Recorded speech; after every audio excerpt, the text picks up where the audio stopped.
Assalamualaikum warahmatullahi wabarakatuh. Halo semuanya, berjumpa kembali dengan saya Kang Restu. Apa kabar semuanya? Semoga kalian selalu sehat, baik, dan tentunya dimudahkan segala urusannya oleh Tuhan Yang Maha Esa. Amin amin ya rabbal alamin. Seperti biasa, kali ini Kang Restu akan menceritakan sebuah drama rumah tangga horor. Dan sebelum masuk ke ceritanya, bagi kalian yang belum subscribe, jangan lupa klik tombol subscribe-nya, klik lonceng notifikasinya, serta like video ini agar kalian tidak ketinggalan cerita-cerita menarik dari channel ini. Oke, terima kasih. Dan langsung saja tanpa berlama-lama lagi, bagaimana kisahnya? Ini dia ceritanya. Aku Fajar. Hidupku tak pernah terasa lebih lengkap dibandingkan hari di mana aku mengucapkan janji suci di hadapan Tuhan serta orang-orang terdekatku. Hari itu aku mengucapkan janji suci, yaitu menikahi Puji, wanita yang sejak SMA selalu menjadi angan-anganku.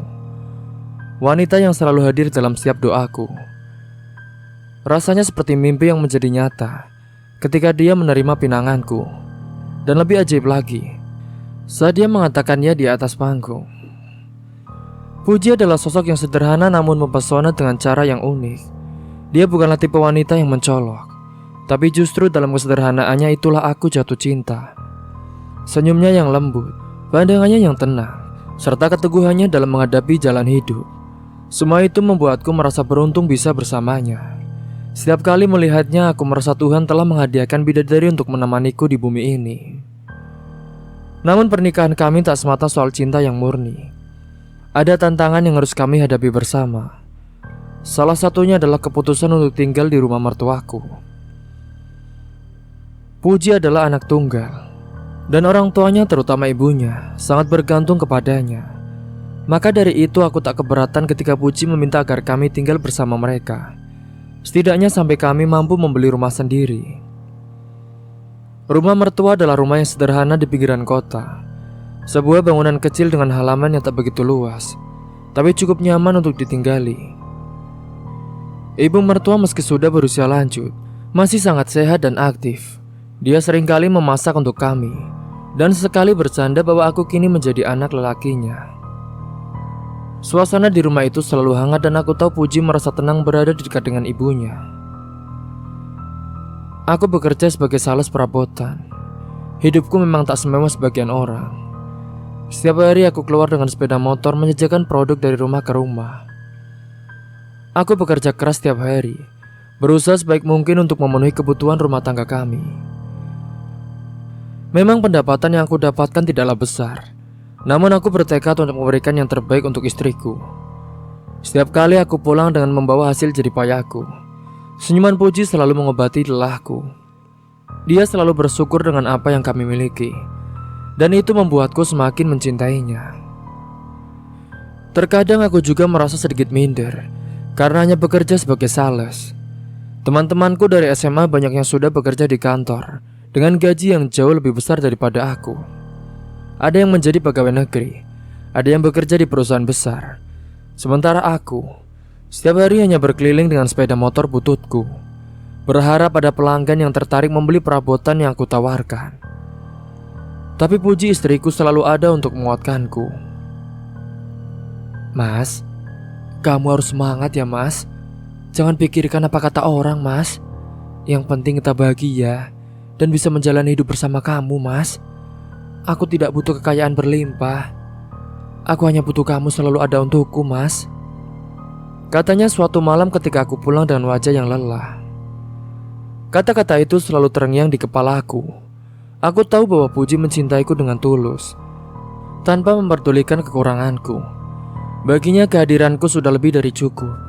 Itulah yang membuatku bertahan dan selalu bersemangat untuk bekerja, meski terkadang hasilnya tidak seberapa. Kehidupan kami bersama mertua juga memberi warna tersendiri dalam rumah tangga kami. Meskipun aku juga tak pernah membayangkan akan tinggal dengan orang tua istri yang setelah menikah. Namun saat itu aku berusaha untuk beradaptasi. Ibu mertuaku saat ini masih baik-baik saja. Meski terkadang dia bisa cukup dominan dalam mengambil keputusan, terutama terkait hal kecil di rumah. Awalnya itu membuatku sedikit canggung, Namun seiring waktu, aku belajar untuk menyesuaikan diri. Singkat cerita, ada satu momen yang takkan pernah kulupakan.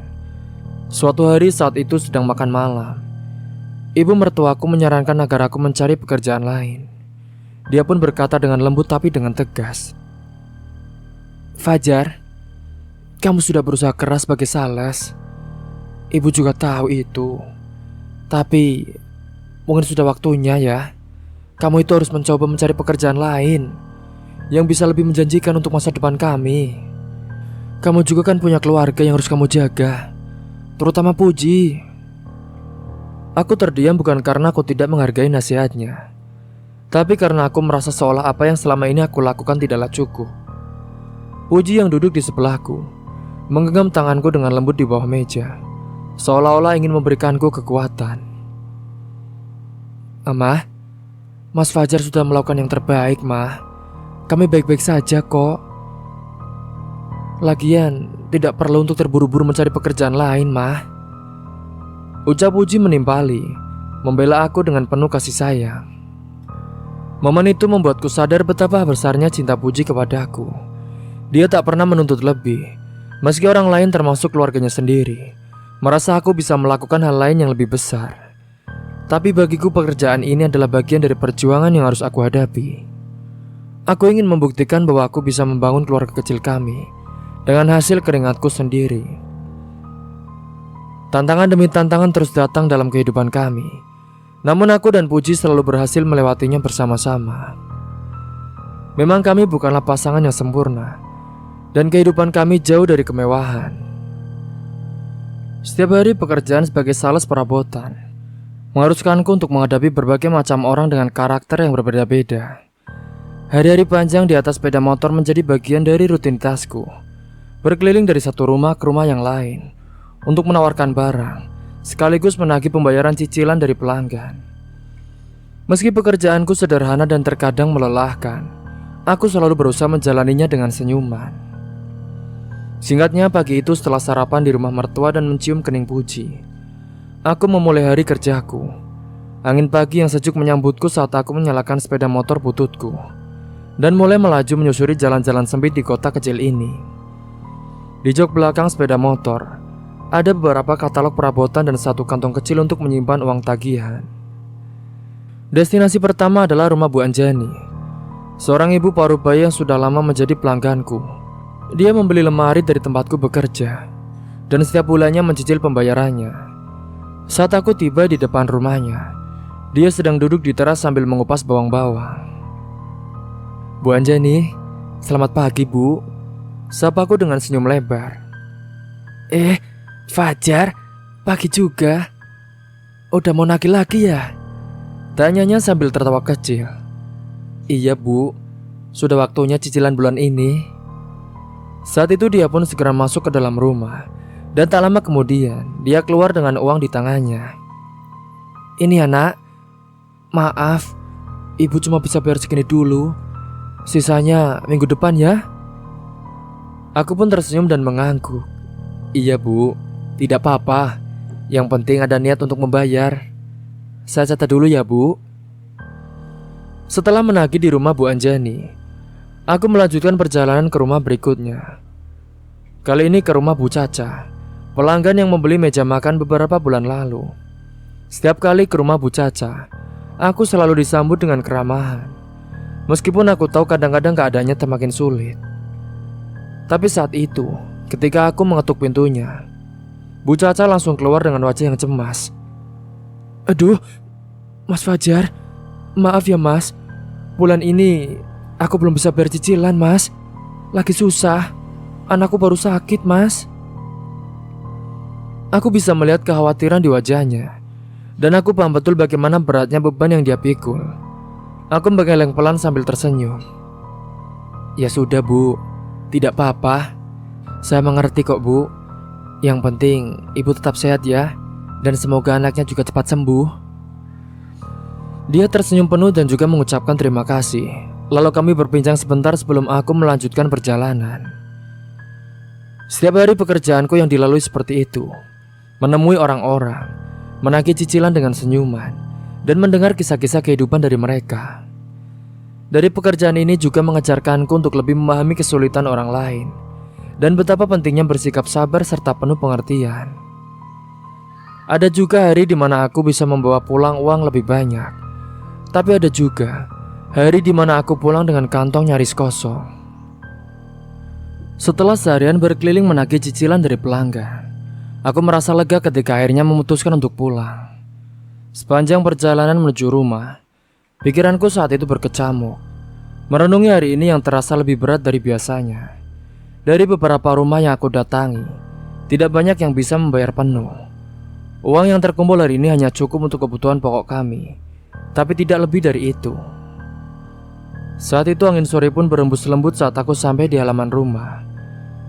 Sesuai kebiasaan, Puji sudah menungguku di depan pintu. Senyum manisnya menyambutku meski dari pancaran matanya aku bisa melihat sedikit kekhawatiran.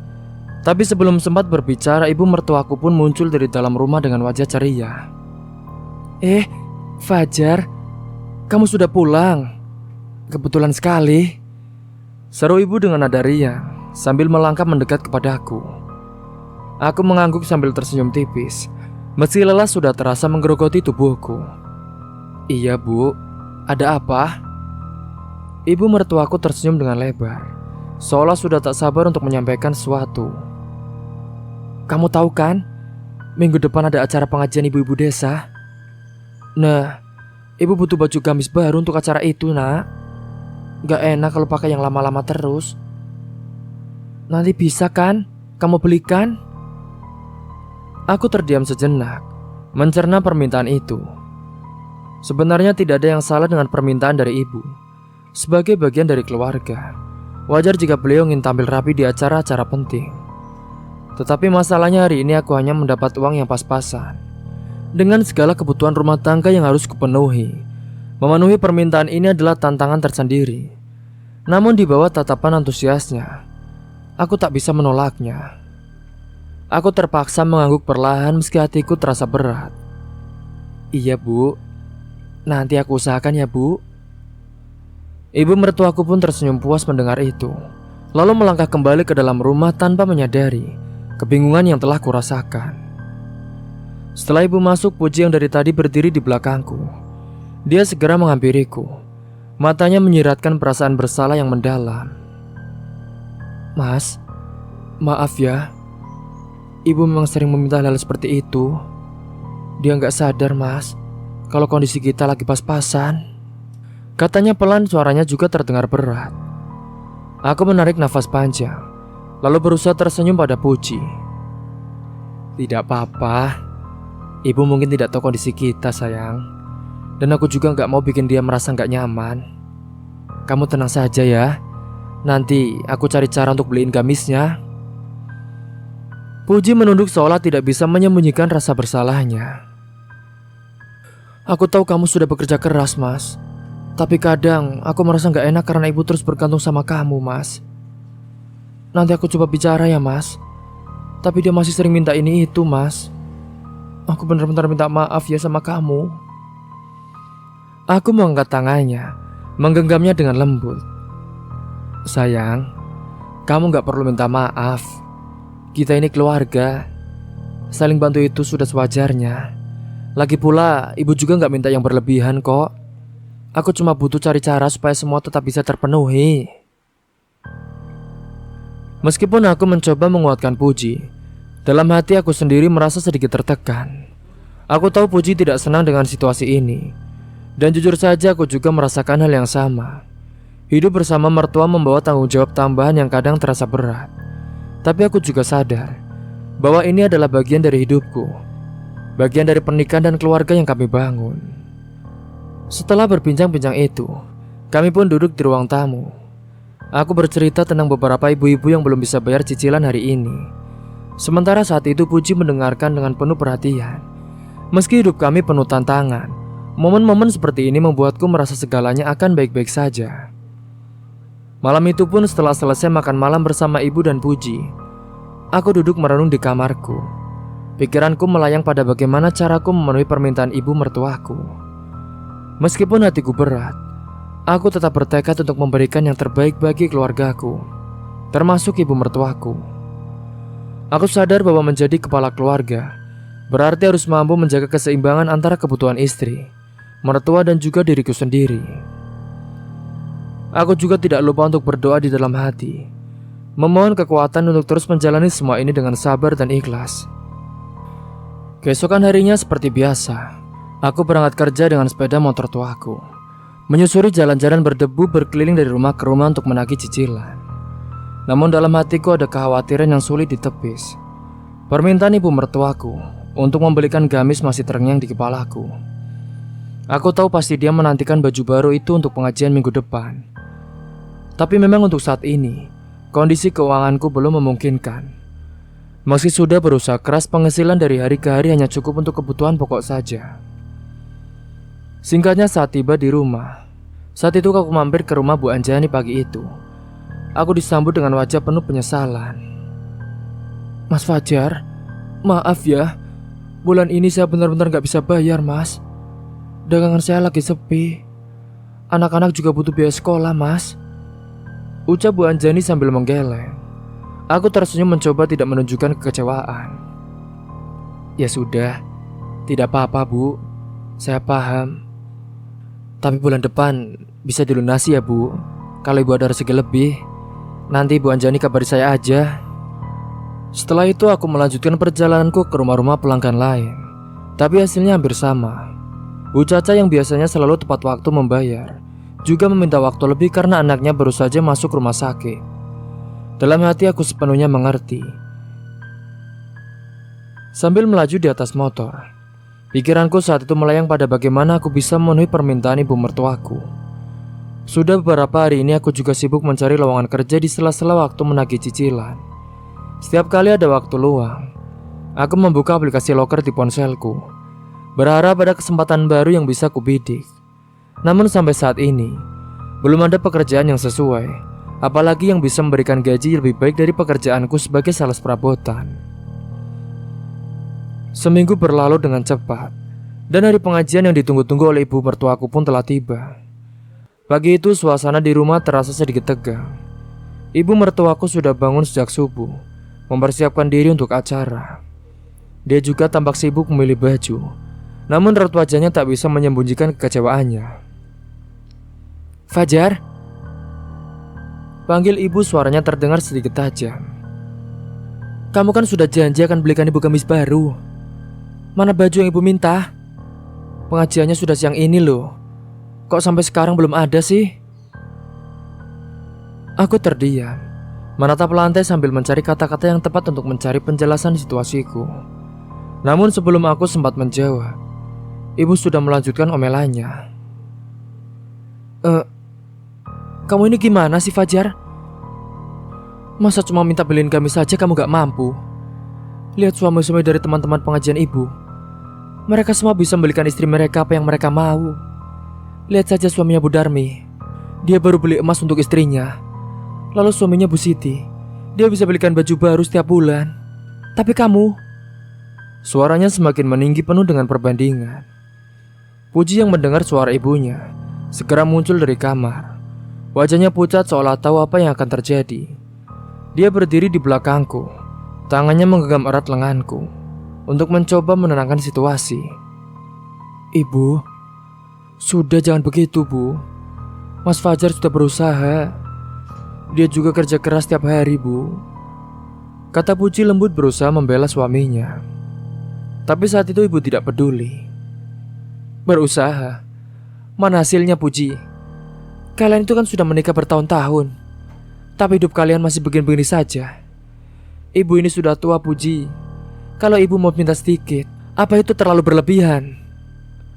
Aku tetap terdiam, tak tahu harus berkata apa. Di satu sisi aku tahu ibu hanya kecewa karena merasa harapannya tak terpenuhi. Namun di sisi lain kata-katanya terasa menyakitkan. Aku tahu aku bukan suami yang sempurna, tapi aku selalu berusaha yang terbaik untuk keluargaku. Puji pun menatapku dengan mata berkaca-kaca, lalu menoleh ke arah ibunya. Ibu, aku mohon ya Bu, tolong jangan bicarakan Mas Fajar seperti itu lagi. Kita ini keluarga Bu, saling mengerti. Aku tidak apa-apa Bu, baju lamaku pun masih bagus untuk dipakai. Tapi ibu tetap bergeming.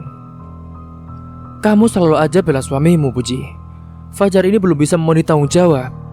Masa kalian hidup begini terus? Kata-kata itu menghujam hatiku seperti duri.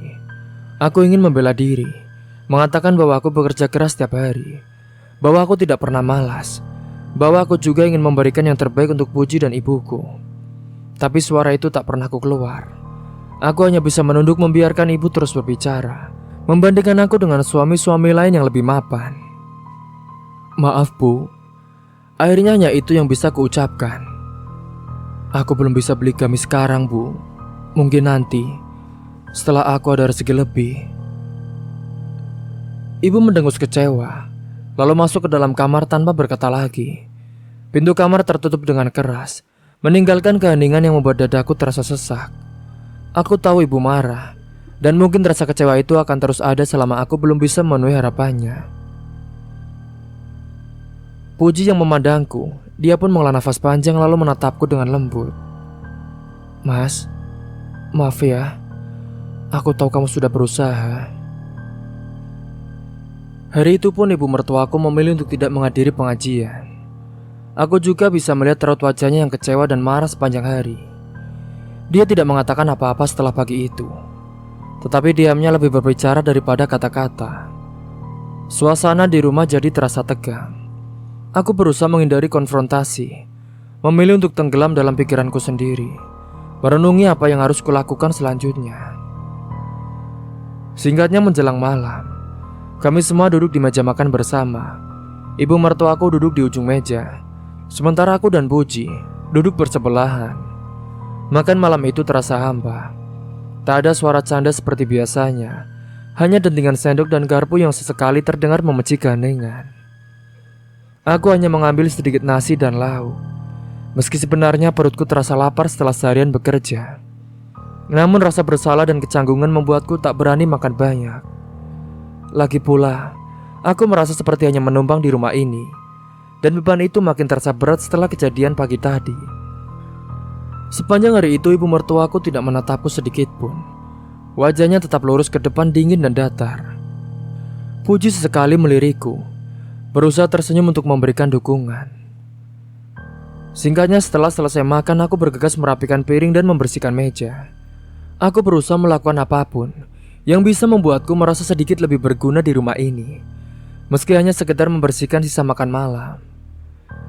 Dan setelah semuanya telah beres, aku duduk di teras, menghirup udara malam yang sejuk mencoba menenangkan pikiranku. Tak lama kemudian Puji datang menyusulku. Dia duduk di sampingku diam sejenak sebelum akhirnya berbicara. Mas, karena ibu jadi seperti ini ya mas, aku minta maaf lagi ya mas. Aku menggeleng pelan, menatap ke arah langit malam. Sayang, kamu gak perlu minta maaf. Ini bukan salahmu.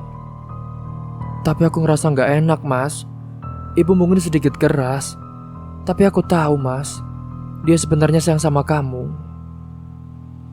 Aku paham sayang, tapi jujur saja, kadang-kadang aku juga merasa seperti gagal. Bukan cuma buat ibu, tapi buat kamu juga. Aku juga belum bisa kasih kamu kehidupan yang lebih baik. Puji menatapku dalam, lalu menggenggam tanganku dengan erat. Sudah mas, kamu jangan berpikir seperti itu. Kamu sudah berusaha keras mas. Aku gak butuh lebih dari ini. Asalkan kita bersama, aku sudah bahagia mas. Sayang, kataku akhirnya, suara pelan namun tegas. Aku sudah memikirkan ini baik-baik. Aku gak bisa terus seperti ini. Aku harus cari cara untuk dapat penghasilan lebih sayang. Mungkin cari kerja sampingan, atau kalau perlu, kerja tambahan di tempat lain. Puji tampak terkejut mendengar rencanaku. Mas, tapi kan kamu sudah bekerja seharian keliling kampung naik motor mas. Apa gak terlalu berat kalau harus tambah kerja lagi? Aku mengangguk pelan, meski dalam hatiku aku juga merasakan keraguan yang sama. Aku tahu sayang, ini pasti akan berat. Tapi aku gak bisa cuma duduk diam dan berharap semuanya berubah sendiri. Kalau aku gak bergerak sekarang, Entah sampai kapan kita harus begini. Aku gak mau terus-terusan merasa gak bisa memenuhi kebutuhan keluarga. Puji menatapku lama, seolah mencari jawaban di dalam diriku. Akhirnya dia tersenyum kecil, meski aku bisa melihat bahwa senyum itu dipenuhi dengan kekhawatiran. Mas, aku tahu kamu melakukan ini demi kita. Aku gak akan menghentikan kamu kalau memang itu yang kamu inginkan. Tapi tolong mas, jangan paksa diri kamu terlalu keras. Aku gak mau kamu jatuh sakit atau terlalu lelah. Aku menarik nafas dalam, lalu melepaskannya perlahan. Aku janji, aku akan tetap jaga kesehatan. Tapi kita harus coba segala cara. Mungkin besok aku bisa mulai mencari-cari lagi. Siapa tahu ada kerjaan sampingannya yang cocok. Ya sudah mas, kalau memang itu yang kamu mau, aku akan selalu dukung. Kamu tahu kan, aku selalu ada buat kamu mas, apapun yang terjadi. Malam itu setelah berbincang dengan Puji, aku merasa sedikit lebih tenang. Aku tahu langkah yang akan kuambil tidak mudah, tapi aku juga sadar bahwa hidup tidak akan berubah tanpa usaha lebih keras. Singkat cerita, setelah berbincang dengan Puji pada malam itu, keesokan harinya aku pun langsung mencari pekerjaan tambahan. Aku tahu betul bahwa jika hanya mengandalkan penghasilan dari pekerjaanku sebagai sales perabotan, kami tidak akan pernah bisa memenuhi semua kebutuhan keluarga.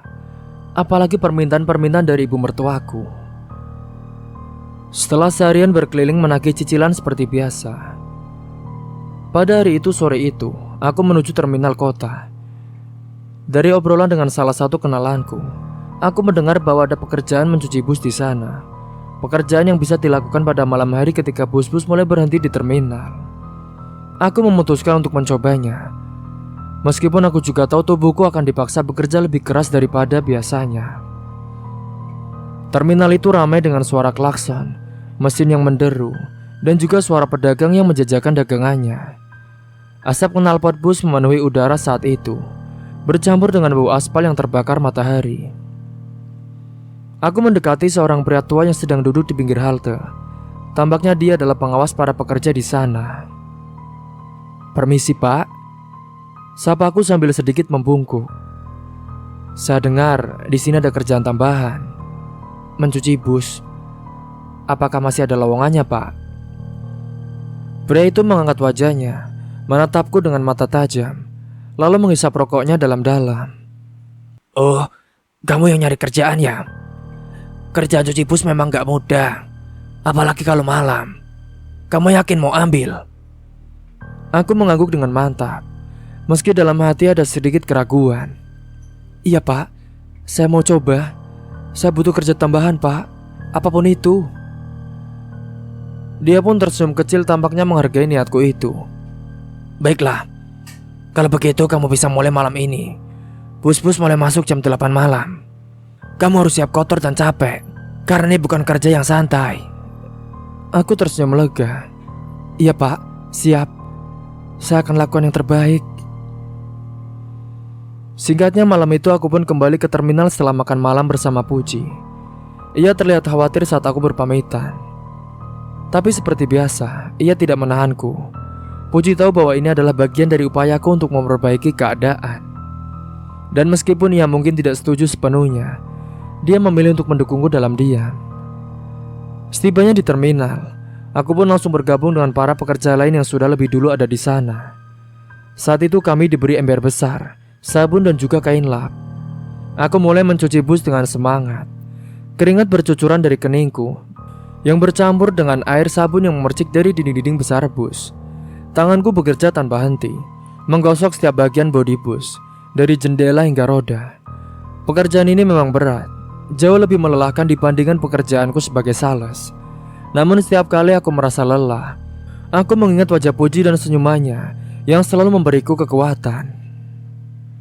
Singkatnya, beberapa minggu berlalu dengan cepat. Siang hari itu aku tetap berkeliling sebagai sales perabotan. Sementara pada malam hari, aku bekerja mencuci bus di terminal. Tubuhku sekarang terasa lelah sekali, tapi di dalam hati aku merasa puas. Aku tahu ini semua tidak sia-sia. Sedikit demi sedikit aku bisa menyisihkan uang, menabung untuk membelikan gamis yang diinginkan oleh ibu mertuaku. Hal itu kulakukan demi memperbaiki hubungan kami. karena hubungan kami masih dingin. Tapi aku yakin saat bisa membelikan gamis itu atau barang yang ingin dia inginkan, walaupun sedikit, aku harap semuanya akan kembali baik-baik saja. Hingga suatu sore setelah menagih cicilan dan pulang ke rumah, aku duduk bersama Puji di ruang tamu. Ia memandangku dengan tatapan lembut tapi penuh rasa khawatir. Mas, kamu kan sudah kerja siang malam. Apa gak terlalu berat buat kamu, Mas? Aku takut kamu sakit kalau terus begini, Mas. Puji, aku gak apa-apa. Aku cuma mau memastikan kita ini bisa hidup lebih baik.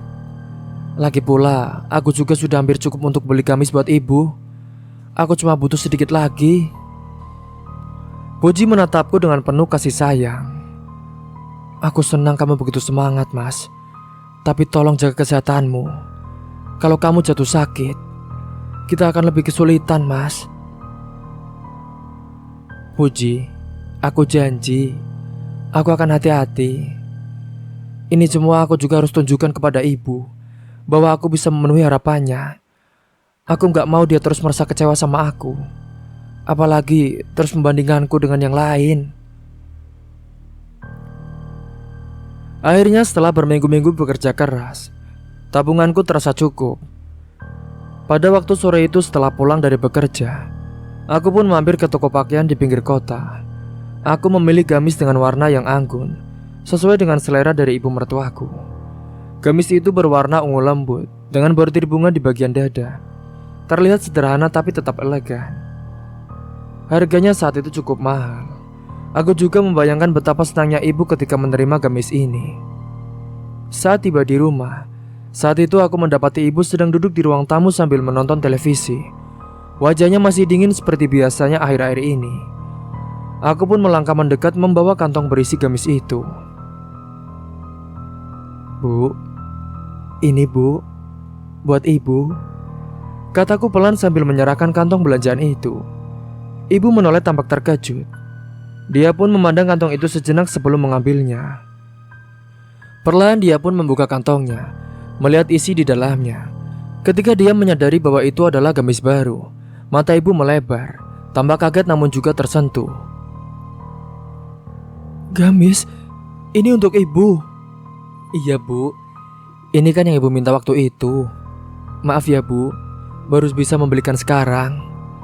Ibu pun terdiam lalu menatapku dalam-dalam. Untuk pertama kalinya setelah sekian lama, tatapannya tampak melembut. Fajar, terima kasih ya. Maaf kalau ibu pernah keras sama kamu. Aku tersenyum kecil, meski hati rasanya lega mendengar kata-kata itu. Iya bu, tidak apa-apa. Saya juga hanya ingin melihat ibu tenang. Itu saja. Setelah aku berhasil membelikan gamis yang diinginkan ibu mertuaku, suasana di rumah mulai membaik. Ibu juga tampak lebih ramah dan sering tersenyum kepadaku. Puji juga terlihat lega, karena akhirnya hubungan antara aku dan ibunya mulai kembali seperti dulu. Aku pun merasa lebih ringan, meski pekerjaan yang kulakukan tetap melelahkan. Setiap hari aku bekerja keras sebagai sales perabotan dan malam harinya aku mencuci bus di terminal. Tapi melihat ibu senang dengan hubungan keluarga harmonis membuat semua kerja keras itu terasa sepadan. Namun tak lama setelah itu, muncul permintaan baru dari ibu. Suatu sore ketika aku pulang dari bekerja, ibu memanggilku ke ruang tamu. Aku tahu dari nada suaranya bahwa ada sesuatu yang ingin dia bicarakan. Fajar, sini, kata ibu sambil duduk di kursi dengan tangan di pangkuan, dan matanya menatapku dengan tajam. Ibu sudah lama mikir, ibu butuh sesuatu lagi. Sesuatu yang penting buat ibu. Aku terdiam sejenak, berusaha menebak apa yang akan diminta oleh ibu kali ini. Memangnya itu apa, Bu? Tanyaku dengan hati-hati. Ibu menarik nafas panjang lalu berkata, Ibu ingin emas. Gak perlu yang terlalu besar. Cukup cincin emas saja, Jar. Ibu ingin pakai itu di pengajian, biar gak kalah sama ibu-ibu lainnya. Setelah mendengar itu, hatiku pun langsung terasa berat mendengar permintaan itu. Emas? Aku baru saja bisa membelikan gamis. Dan sekarang dia meminta sesuatu yang jauh lebih mahal. Aku tahu tidak mungkin aku bisa memenuhinya dalam waktu dekat. Pekerjaan tambahan mencuci bus di terminal memang membantuku menabung sedikit demi sedikit. Tapi emas itu jauh di luar kemampuanku saat ini. Aku pun lalu berkata dengan pelan kepada ibuku, "Bu, aku paham ibu ingin itu. Tapi untuk sekarang, aku belum bisa membelikannya, Bu. Aku juga masih berusaha menabung lagi. Mungkin nanti, kalau sudah cukup aku belikan ya, Bu. Aku juga kan harus memikirkan Puji, Bu." Wajah ibu langsung berubah. Dari yang semula tampak lembut menjadi kaku dan penuh kekecewaan. "Aduh, kamu ini gimana sih, Jar? Masa belum bisa lagi? Terus emangnya kapan bisanya? Apa kamu gak bisa lebih cepat cari uang yang lebih banyak? Lihat itu, suami-suami teman Puji itu. Dia juga sudah bisa beliin emas buat istri mereka dan juga ibu-ibu mereka. Sedangkan kamu cuma gamis aja. Itu pun baru bisa kemarin." Kata-kata ibu menusuk langsung ke hatiku. Kata itu kembali lagi. Dia membandingkanku dengan orang lain. Rasanya seperti setiap usaha yang telah kulakukan selama ini tidak ada artinya di matanya. Aku menundukkan kepala berusaha meredam perasaan kecewa yang tiba-tiba muncul. "Iya, Bu. Saya juga sudah berusaha sebaik mungkin. Pekerjaan saya memang belum bisa memberi kita banyak, Bu. Tapi saya terus mencoba. Saya mohon, Ibu bisa sabar sedikit lagi." Namun saat itu ibu tidak mendengarkanku. Dia menghela nafas keras dan menggeleng-gelengkan kepalanya. Sabar lagi, sabar lagi. Padahal kalau kamu bisa lebih giat lagi, mungkin sekarang kita sudah hidup lebih enak. Andai saja Puji menikahnya dengan orang lain, pasti dia lebih kaya. Tidak seperti menikah dengan kamu, Jar. Lihat itu suaminya Bu Rini. Dia bisa kasih emas dan perhiasan lain buat istrinya dan ibunya. Emangnya kamu gak malu? Lagi-lagi aku pun hanya bisa terdiam. Semua kata-kata yang ingin kuucapkan terasa lumpuh di tenggorokanku. Setiap kali ibu berkata seperti itu, rasanya seperti semua usahaku tak pernah cukup. Puji yang mendengar percakapan kami dari dapur. Dia pun mendekat. Dia menatapku dengan penuh simpati. Dia juga membelaku. Ibu itu apa-apaan sih? Kenapa ibu malah bilang seperti itu? Kita itu harus bersyukur dengan apa yang ada, Bu. Kita yakin kalau kita bersabar, Mas Fajar akan bisa membelikan yang ibu minta nanti, Bu. Bukan malah membandingkan dengan yang lain. Ibu pun menatap Puji dengan wajah tak senang, lalu berkata, "Kamu selalu saja membela suamimu, Puji. Apa kamu gak lihat kalau hidup kita ini masih kekurangan? Kamu gak mau punya apa yang dimiliki teman-temanmu?" "Tidak, Bu. Saya sudah cukup dengan apa yang Mas Fajar berikan. Saya juga gak minta lebih." Namun kata-kata Puji tidak membuat ibu melunak. Dia pun malah pergi dengan perasaan yang angkuh. Sementara aku dan Puji duduk diam di sana, saling berpandangan tanpa kata-kata. Aku tahu Puji merasa bersalah, tapi di dalam hati aku tahu bahwa ini bukan salahnya. Saat itu aku pun menghela nafas dengan panjang, merasa lelah dengan situasi ini. Tapi bagaimanapun juga, ibu pasti gak akan pernah puas. Bahkan setelah aku bisa belikan gamis, dia sekarang minta emas. Dan aku yakin kalau aku bisa belikan emas, pasti nanti dia akan minta yang lain lagi. Aku pun semakin bingung dengan situasi ini. Hingga singkatnya saat itu malam mulai larut. Aku dan Puji pun segera pergi ke kamar untuk tidur. Karena perasaan lelah dan pikiran berkecamuk membuatku tidak bisa tenang. Hingga singkatnya pada keesokan harinya, setelah percakapan yang menegangkan dengan ibu mertuaku dan Puji, aku berangkat bekerja dengan perasaan yang berat. Pikiranku masih dipenuhi kata-kata ibu mertuaku yang terus membandingkanku dengan suami-suami lain. Aku merasa lelah bukan hanya fisik, tetapi juga karena mental. Rasanya setiap usaha yang aku lakukan tidak pernah cukup di matanya. Pagi itu aku pun menaiki sepeda motor bututku seperti biasa, mengelilingi desa dan kota kecil untuk menagih cicilan perabotan dari para pelanggan. Namun berbeda dari biasanya, hari itu aku tidak bisa lagi tersenyum pada ibu-ibu yang kutemui. Pikiranku sedang melayang, seolah-olah ada beban berat di bahu yang membuatku sulit untuk fokus. Mas Fajar, kok kelihatannya lesu ya mas? Biasanya Mas Fajar selalu senyum.